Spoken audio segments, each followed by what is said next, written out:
Hello,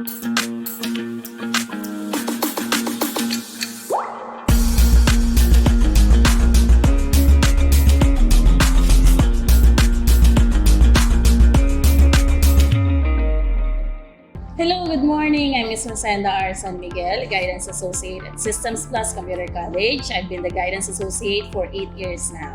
Hi everyone, I'm Mr. Nixon Manalang Jr. I've been here at SPCC for 8 years and I'm the current Prefect of Discipline Head of this institution. I'm Ms. Lorena Santos. I've been here at SPCC for 18 years. Currently, I am the head of the Admissions and Student Activities. Aurelio Calma, Marketing Head, 24 years of service. Hi, I'm Apolinario Gape Jr., Administrative Officer and Head of Physical Plant, Facilities and Campus Security, 22 years in service. Hi, I'm Mara Lazarito, HRD Head, 27 years in service. Excellent day, everyone. My name is Margie Mitra. I'm a registered nurse and my office is the Health Services Department. I'm Ronald Adel. I'm the ITS Head of Systems Plus Caloocan. I'm currently at my 7 years of service.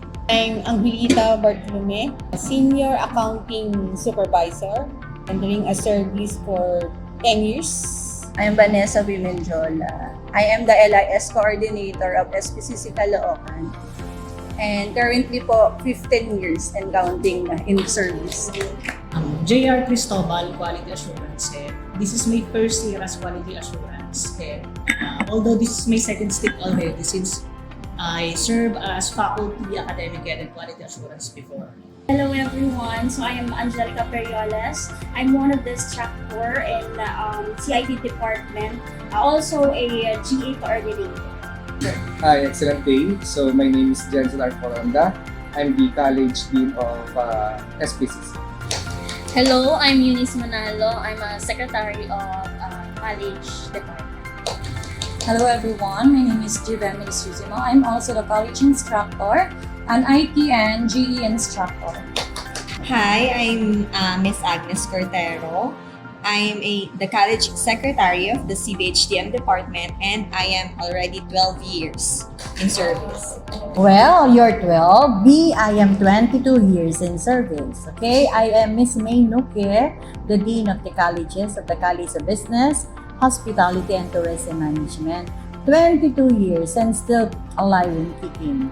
My name is Ma'am Luchi Lingen and I am a college faculty and I've been with this institution for 14 years.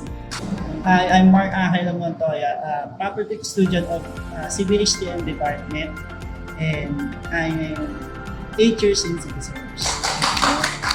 I'm Miss Hazel Villagrave, Grade School Academic Head, 24 years experience. Hi, my name is Miss Regina D. Enta, Academic Head of the Junior High School Department, and I've been here for 23 years. Hi, hello. Magandang buhay. I'm Miss May G. Nuque, currently the Academic Head of ABM and HE Department in my 23 years of service.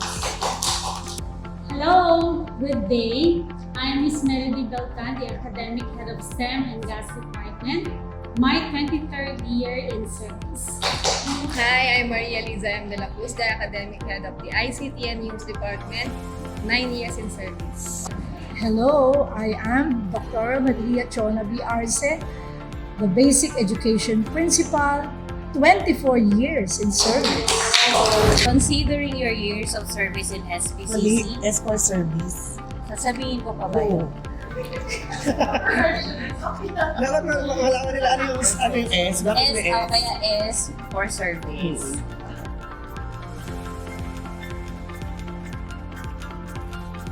Siguro yung pinaka-memorable yung first year ko bilang head ng activities or student affairs. Kasi ang hawak ko nun is from kinder to senior high school. So, makita ko pa lang ng madaming natuwa dun sa mga activities or yung mga nangyari that year is memorable na memorable sa akin. And proud talaga ako dun sa sarili. What makes it fulfilling to me is that I always serve the students wholeheartedly. Kasi, di ba, when you are creating that special connection with your student, parang talagang welcome po nila, especially with a wholeheartedly talaga. Kapag nakikita ko yung mag-graduate yung mga students natin in college. Kasi yun yung years of hard work, dedication talaga nila. Pinaghirapan nila yung project nila in capstone. So, every time na nakikita ko sila, so napaproud ako sa sarili ko, at least nakakapag-produce tayo ng quality na students natin. Mula sa 2 sections lang sa high school, ngayon ay umabot na sa 50 na sections. Aside from that, meron din kami sa college. And then, yung isa pa, yung naging moderator ako ng tanghalang SPCC. Marami kaming mga ginawa o proyekto. Pero ang tanging naaalala ko doon ay ang pagpapalabas namin ng monumento at saka yung obra ni Rizal at marami pang iba. Yung pandemic. So, yung na-test talaga yung pagmamahal natin, yung service na kailangan ko nito sa systems class para mag-continue yung ating production year, yung pagtuturo natin sa mga. In a short period of time, we are able to migrate all the services that we are providing for our students, teachers, and also the non-teaching to online mode.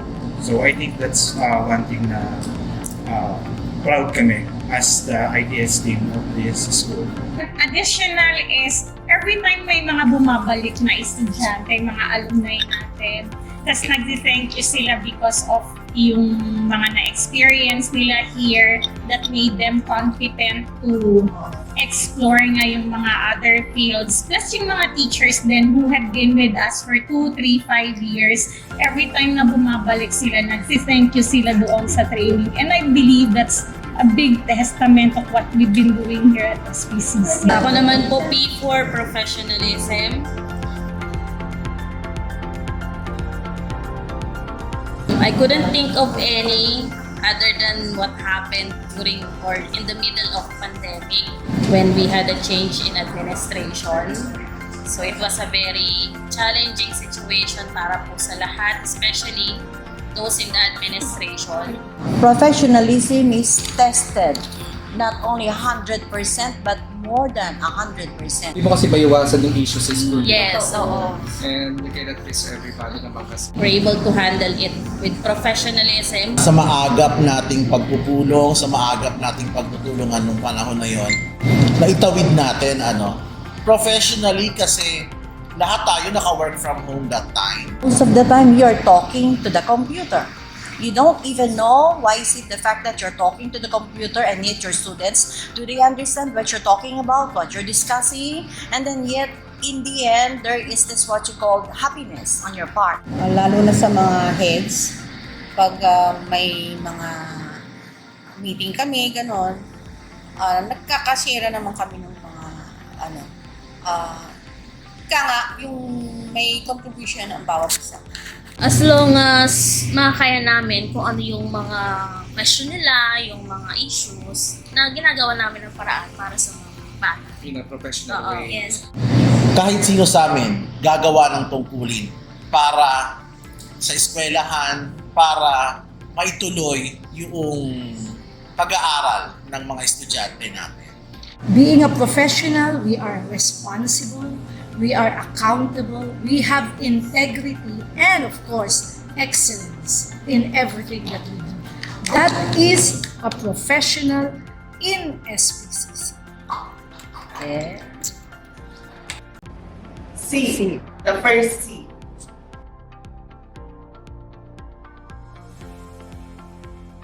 Number 1 ko is yung graduation ceremony, yung graduation rites, moving up rites natin. Dati, nasa school lang tayo, school setup lang tayo, hanggang sa napunta tayo ng crossroad. And then now, PICC na tayo. So now, getting to go na daw sa plenary hall. Dahil nga sabi nga ni Ma'am Lorena, sa dami ng enrollees natin. And syempre, pag maraming enrollees, marami din tayong graduates, no? Ever since napunta ako dito sa Caloocan branch, ang naging position ko talaga is more on marketing. Kasi sabi nga nila, recruiter daw po ako. No? Ngayon, through doon sa marketing na ginagawa natin, nag-school to school tayo, nagkakatak tayo ng career orientation, yung pinakamagandang output doon, pagdating ng enrollment natin, nakikita natin sila unti-unti hanggang sa dumadami na sila, hanggang sa matapos yung enrollment. Doon ko natetest, no, yung quality at the same time, yung effort na kahit napagod ka, kahit napasa ka ng ulan, no, in return, nakita mo yung dami ng estudyante. Kahit may COVID. Kahit may COVID na time na yan. Opo, natatandaan ko pa, lahat ng sinama ko nagkaroon ng COVID. Ako lang talaga yung nakaiwas. This February kasi we underwent the certification Okay, yeah. ng junior high school department where we have shown them that the department for the school was more than competent to face yung mga challenges at the same time yung mga ibinibigay na standards ng DepEd. To prove that we're more than competent in giving our students the best education that they deserve. Yung yearly po na ano natin, Foundation Day, tapos yung mga intramurals po nila. Tsaka yung parang, yung may mga week po, di ba, yung mga bata. Opo, yung ABM week, STEM week. Parang doon po, na i-showcase ng mga students natin yung galing po nila. Hindi lang po sa sports, sa, halimbawa po sa HE week nila, nung last time na, ano po, parang traditional dance in every, nasa-showcase po yung mga talent ng bata. Sa amin kasi, lagi kami nagsiselebrate ng CITT. So yun kasi yung parang pinaka-tradition, hindi lang ng school, lalong-lalo na ng department namin, para mabigay sa mga student, hindi lang si student, pati sa mga faculty, yung parang relaxation time, kung saan nag-form kami or nag-build kami ng friendship, na kung ano yung mga gusto talaga namin. For example, sa sports, hindi lang kasi yan basta parang communication Parang tinitignan din namin kung ano ba yung mga skills na kaya talaga ng mga bata. Kasi hindi naman, alam naman natin lahat na hindi lahat ng bata is good sa atin. So may mga specialty rin naman silang nagagawa na aside pa sa atin. Thankful talaga kami, lalo na sa dean namin na laging nag-a-approve ng mga activities namin. Kahit anong i-ano namin sa kanya, check niya lang. Then, ayun. Sobrang sinusuportahan niya lahat ng namin sa kanila. Our Bayanihan program for faculty way to give us opportunities to teach. Thank you po. The one that we've been into during the time, we distributed the pantry. We did not go outside. So what Sir Mark is saying a while ago, we just something like go with the pantry that we're contributing, we are distributing inside. We did not go outside, just inside first. The people. We were able to distribute something like 450. Yeah, one of our sponsor is Madam Lourdes Bustamante. Every Christmas, diba? Dumaan yung pandemic, dumaan yung kahit ano. Nandun pa rin yung tradition nila madam na nagbibigay sila ng incentives all throughout. Primo, work from home ka, hindi ka nagpupunta dito, pero makakatanggap ka ng ham. Diba? Small token pero alam niyo yun, nandun naramdam mo pa rin na naalala ka nila. Every mid-year, although hindi naman siya regularly, but we see to it that every now and then, we have institutional outing or let's just say na umaalis tayo, balabas tayo sa 4 na sulok ng eskwelahan, nagbabanding, pinararamdam sa bawat isa na isa tayo pamilya at buo bilang isang institusyon. Some question sa akin is,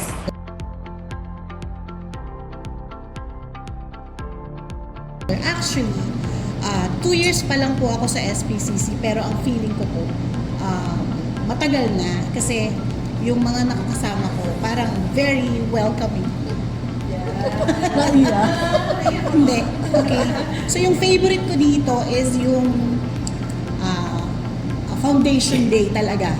Kasi yun yung time na sama-sama and then Daman niya kasi yun. yung word po na camaraderie. Kasi yung particular na event na yun is nakikita mo yung physical and then emotional aspect ng bawat tao. Yan, yung connection. May intertwine kami. Ganon. Parang kahit na 2 years ka pa lang, welcome ka sa kanilang lahat. Kahit bago ka. Actually, naalala ko dito talaga yung field trip. Kasi sa field trip, nandun teachers, officers, heads, tapos nandun yung nurse. So, kumbaga, lahat kami pantay-pantay that time. Kumbaga, parang lahat kami nag-i-enjoy. Yun yung masaya sa akin eh. Yun yung ang saya-saya kahit na matataas yung ranggo ng mga teachers or ng mga officers na kasama mo. Nakatanaw sila sa isa baba. Kasama sila. Part sila. I can think of 2 events actually, the team building and the Christmas party. Kasi syempre Christmas party na. Una-una sa team building, no, talagang makikita mo na naging isa tayo. Again, we have different departments and nung time na yun, talagang makikita mo na nagsama-sama yung every department. And then, nakikita mo na, syempre teachers, hindi may iwasan yung stress natin. So sa team building, parang nakapagpahinga tayong lahat from work. And sa Christmas party naman, of course, it brings us really together. No? Kasi nga po Christmas party.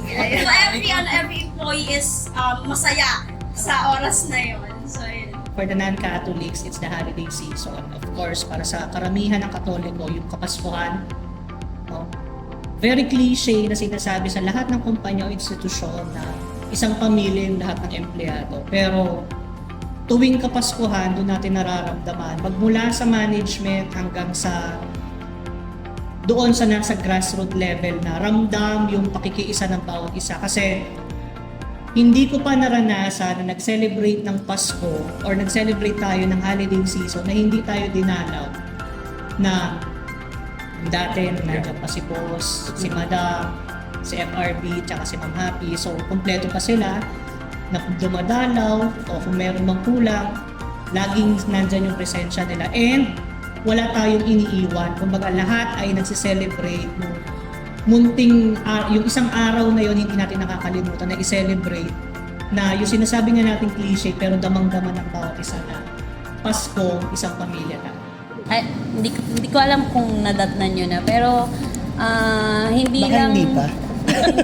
Kailan ba? Malamang. Hindi ako sure. Nagkaroon kasi ng sports fest that time, and then lahat ng branches ng Systems Plus yung kasama sa sports fest. So isa yun sa siguro favorite kong social event kahit medyo mahirap. Kasi pumupunta pa kami from here to Caloocan. Pumupunta pa kami sa main branch para makipag-compete. Yes. Okay. Lagi ko pong sinasabi na favorite place ko dito sa SPCC yung gym. And isa talaga yung sports na nagpakilala sa atin sa communities. Isa sa favorite part ko yung kapag may laban yung mga bata. Hinihinto natin yung klase. Katulad ng sinabi ni Ma'am May and ni Doc Chok na hindi lang tayo academics. Kung kailangan natin yung values, i-share natin. Ano ba naman yung isang araw, ilaan natin para lang suportahan yung mga bata na naghahatid din ng glory and honor sa atin. Which is yung pride naman talaga natin, SPCC Bupas. And thank you for that, for Cynetic. Yes, of course, kay Coach Nick. Yes, of course. Sir Paul Ben at saka si Sir Amanda. Mga coaches They've been natin, doing their job. dedicated coaches. Gusto ko yung may team building. Kasi kaya nga team building, nabibuild yung team. So yun yung pinaka gusto ko aside dun sa Christmas party. Just so happen na minsan sa team building wala lang si maintenance. Pero yun yung pinaka masayang moment para sa akin. Kasi nandun na ilalabas natin yung kung ano tayo, sino tayo, yung pagiging masaya natin bilang individual. Okay, one of the most unforgettable experience, and when we first had our acquaintance party here, and that I found out that everybody, especially those participants, they were so excited, and of course they are so excited what to wear. And that after that kasi, we also had a dinner just for little salo-salo. So that's it. So just by that event, we were able to gather them. And they were also able to establish camaraderie para syempre pag nandito ka sa school, hindi pwedeng mag-isa ka lang na sinasabi na hindi ka pwedeng mag-solo-solo ka lang. No one is an island. You all have to be friendly with one another. Matatag ang SPCC dahil sa tao. Tao. Maraming kapamilya. Pagiging masaya ng mga tao.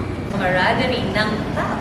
Magandang camaraderie at mababait at maganda silang makasama sa trabaho. Bawat taong bumubuo nito katulad ng maintenance, guard, teachers, administrators, our principal, the dean, and of course, the honors of the school. Maraming nagtitiwala. Dahil sa tiwala. Tiwala. Cooperation. Pagkakaisa. Because we are adaptable.